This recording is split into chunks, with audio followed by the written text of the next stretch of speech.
আমাদের বেলুন উড়িয়ে আজকে খেলা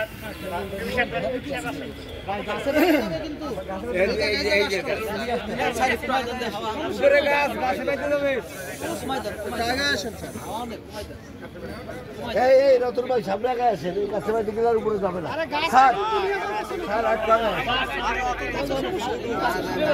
বাইরে যাবে শুধু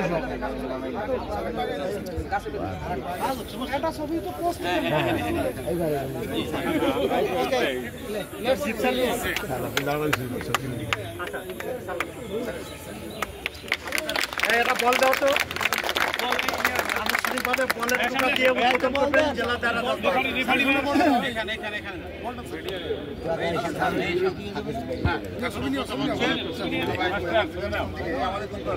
আরেকটু পিছিয়ে